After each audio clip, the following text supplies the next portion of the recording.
तो दोस्तों, अगर आप यूपीटेट की तैयारी कर रहे हैं तो इस बार आपने सही प्लेटफॉर्म पकड़ा, सही जगह आए हैं, जहां पर आपको वही प्रश्न कराए जाएंगे जो आपको परीक्षा में देखने को मिलेंगे। तो आज का ये पहला क्लास यूपीटेट पेपर 2 यानी कहा जाए जूनियर लेवल, जो 6 to 8 के लिए साइंस के यहाँ पर इंपॉर्टेंट क्वेश्चन देखेंगे जो बनते हैं कि यूपीटेट के एग्ज़ाम में आपको देखने को मिलेंगे। तो चलिए यहाँ पर पूरा वीडियो देख लीजिएगा और लगातार जो भी क्लासेस कराए जाएँ तमाम क्लासेस देख लीजिएगा। यूपीटेट में आप सभी क्वालिफाई करेंगे और जो वैकेंसी यहाँ पर जूनियर एडिट विद्यालयों में आ रही है जो 6 to 8 के लिए, वहाँ पर आपको मौका मिल पाएगा। तो चलिए यहाँ पर पहला प्रश्न है साइंस विज्ञान पेपर 2 के लिए, कोशिका का पावर हाउस किसे कहा जाता है। देखिए सभी जानते हैं कोशिका का पावर हाउस किसको कहते हैं, माइटोकॉन्ड्रिया को। माइटोकॉन्ड्रिया को ही कोशिका का पावर हाउस कहते हैं। इसी में ये क्या काम करती है, ऊर्जा का यहाँ पर निर्माण करती है, तो इसको ही कहा जाता है माइटोकॉन्ड्रिया को पावर हाउस। चलिए अगला प्रश्न यहाँ पर देख लेते हैं। अगला प्रश्न आपके सामने स्क्रीन पर ये रहा, देखिए यहाँ पर पूछा जा रहा है प्रकाश संश्लेषण के लिए आवश्यक गैस कौन सी होती है। देखिए सभी जानते हैं फोटोसिंथेसिस इसको बोलते हैं, और जो प्लांट अपने लिए सूर्य के प्रकाश में भोजन बनाते हैं और उसके लिए उनको कौन सी गैस की आवश्यकता होती है, कार्बन डाइऑक्साइड की, ठीक है ना। और वो कार्बन डाइऑक्साइड लेते हैं और हम लोगों के लिए ऑक्सीजन छोड़ते हैं। ऑप्शन नंबर सी यहाँ पर राइट आंसर हो जाएगा, ठीक है ना। चल अगला यहाँ पर प्रश्न देख लेते हैं। एक मिनट रुके ताकि आपको दिखे। हाँ, यहाँ पर पूछा जा रहा है मानव शरीर में रक्त का थक्का जमाने में सहायक विटामिन कौन सा है। देखिए रक्त का थक्का जमाने के लिए जो विटामिन की ज़रूरत पड़ती है, जो सहायक होती है, विटामिन के, ध्यान रखिएगा। देखिए विटामिन के की कमी से होने से क्या होता है, जो आपका खून बहना रुकता नहीं है, खून जल्दी बहना रुकता नहीं है। और विटामिन के क्या सहायक क्या मदद करती है, जो खून का थक्का बना देती है, ताकि वहाँ पर जहाँ पर भी आपको खून बह रहा वहाँ जल्दी से खून रुक जाता है, ठीक ना। ऑप्शन डी यहाँ पर हो जाएगा।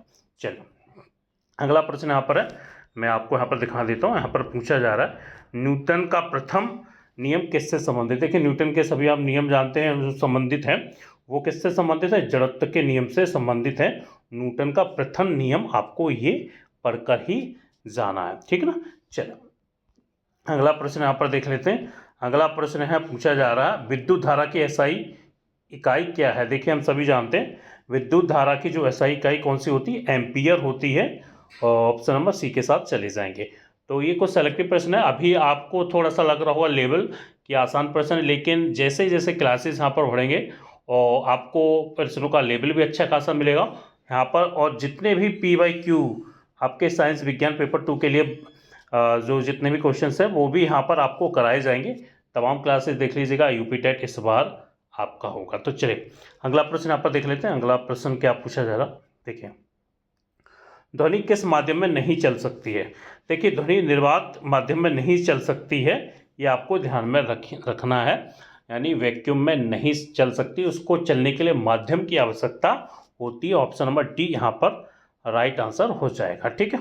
चलो यहाँ पर पूछा जा रहा है पौधे में जल का परिवहन किसके द्वारा किया जाता है। कि पौधे में जो पत्तियों तक या दूसरे जो हिस्से तक पानी पहुंचाने का काम कौन करता है, जाइलम करता है, आपको ध्यान में रखना है। जाइलम करता है पौधे में जल का परिवहन, ठीक है ना। और फ्लोएम का क्या काम होता है जरूर बताइए कमेंट बॉक्स में, लेकिन इसका आंसर आपका बी हो जाएगा। चलो अगला प्रश्न यहाँ पर पूछा जा रहा है मानव हृदय में कितने कक्ष होते हैं। सभी जानते हैं मानव हृदय में कितने होते हैं, 4 कक्ष होते हैं। ऑप्शन सी यहाँ पर चले जाएंगे। चलिए बल का मीन्स यहाँ पर क्या पूछा जा रहा है, फोर्स आप सभी जानते हैं, force equal to mass into acceleration. यानी यहाँ पर द्रव्यमान किसका कौन सा, ऑप्शन में बी यहाँ पर हो जाएगा, जो गुणा त्वरण हो जाएगा एक्सीलरेशन, आपका बी राइट आंसर हो जाएगा, ठीक है। चलिए अम्ल का पीएच मान क्या होता है, 7 से कम होता है। और क्षार का जो अगर बात की जाए वेश का पीएच मान 7 से अधिक होता है, लेकिन अम्ल का क्या होता है 7 से कम होता है। ऑप्शन में सी यहाँ पर हो जाएगा, ठीक है। चलिए डीएनए का पूरा नाम क्या होता है हम सभी जानते हैं, डीओ यानी ऑप्शन में ए हो जाएगा डीओक्सिरिबो न्यूक्लिक एसिड। ऑप्शन बी यहाँ पर हो जाएगा डीएनए का पूरा नाम ये होता है, ये आपको ध्यान रखना है, इंपॉर्टेंट क्वेश्चन है आपके यूपी टेट पेपर 2 के लिए, जूनियर लेवल के लिए, ठीक है ना। चलिए अगला प्रश्न यहाँ पर देख लेते हैं। अगला प्रश्न आपके सामने स्क्रीन पर है, यहाँ पर पूछा जा रहा ऊर्जा का एसआई मात्रक क्या है। देखिए ऊर्जा का अगर एसआई मात्रक की हम बात करें तो जूल हो जाएगा, ठीक है ना। सभी जानते हैं, जिन्होंने पढ़ा होगा वो पहले से जानते होंगे ऊर्जा का जो एसआई मात्रक जूल होता है। चलिए अगला प्रश्न यहाँ पर देख लेते हैं, एक मिनट रुकिए। हाँ, पूछा जा रहा वायुमंडल सबसे अधिक गैस कौन सी है। ये काफ़ी आसान प्रश्न है, लेकिन ये इंपॉर्टेंट प्रश्न था, इसलिए मैंने यहाँ पर सम्मिलित किया था। तो सबसे ज़्यादा आप सभी जानते हैं नाइट्रोजन गैस होती है, ठीक है। चलिए अगला प्रश्न यहाँ पर देख लेते हैं। विद्युत परिपथ में प्रतिरोध की इकाई है, तो ठीक है ना। तो आपको पता होना चाहिए जो विद्युत परिपथ में प्रतिरोध की इकाई कौन सी होती है, हम सभी जानते हैं जो आपकी होती ओम होती है। ऑप्शन नंबर आपका सी हो जाएगा, यहाँ पर क्या होती है, ओम होती है, ठीक है। सी के साथ चले जाएंगे, ठीक है, इसी राइट आंसर हो जाएगा, ठीक। चलिए अगला प्रश्न यहाँ पर देख लेते हैं। अगला प्रश्न क्या पूछा जा रहा है। हाँ, अगला प्रश्न पूछा जा रहा है, किस धातु का उपयोग विद्युत तार बनाने में होता है। एक मिनट थोड़ा सा छोटा कर लूँ ताकि आपको समझ में जाए। तो यहाँ पर अगर बात की जाए तो तार बनाने में होता है, वो हम सभी जानते हैं, जो आपका होता है ऑप्शन नंबर चले जाएंगे बी के साथ चले जाएंगे। किसका होता है, तांबा का प्रयोग यहाँ पर किया जाता है। बी राइट आंसर आपका हो जाएगा। चलिए अगला प्रश्न आप देख लेते हैं। मानव शरीर का सबसे बड़ा अंग कौन सा है। तो देखिए मानव शरीर की अगर हम बात करें जो सबसे बड़ा अंग कौन सा, अगर ऑप्शन के हिसाब से देखें तो भैया त्वचा होती है, ऑप्शन सी हो जाएगा। बाकी ये आप सभी हमारे चैनल के टेलीग्राम ग्रुप को जरूर ज्वाइन कर लीजिएगा, क्योंकि वहाँ पर जो भी परीक्षा से पहले दिया जाए जरूर पढ़ लीजिएगा, आपकी नैया किनारे लग जाएगी। चलिए अगला प्रश्न यहाँ पर देख लेते हैं। गति का सूत्र क्या होता है। स्पीड हम सभी जानते हैं, speed equal to distance upon time, दूरी बटे समय, ठीक है ना। यहाँ पर अगर देखें तो यहाँ पर दूरी ऑप्शन ए के साथ चले जाएंगे, ठीक है ना।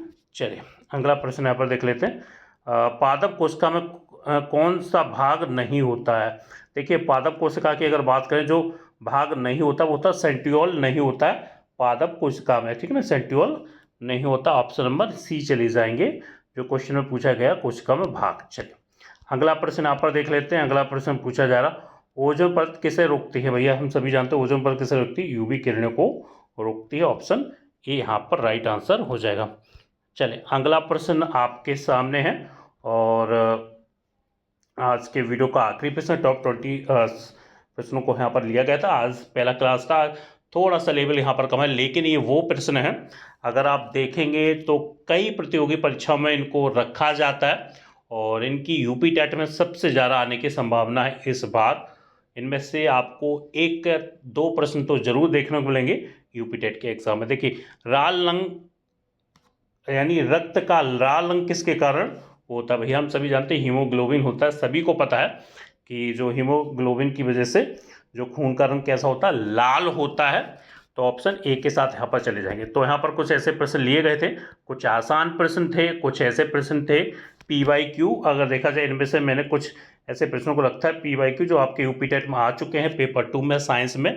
अगर आप देखेंगे पिछला पेपर उठाकर, और कुछ ऐसे प्रश्न थे काफ़ी आसान थे, और कुछ ऐसे प्रश्न थे जो नए थे, जो उनकी आने की सबसे ज़्यादा संभावना यहाँ पर थी।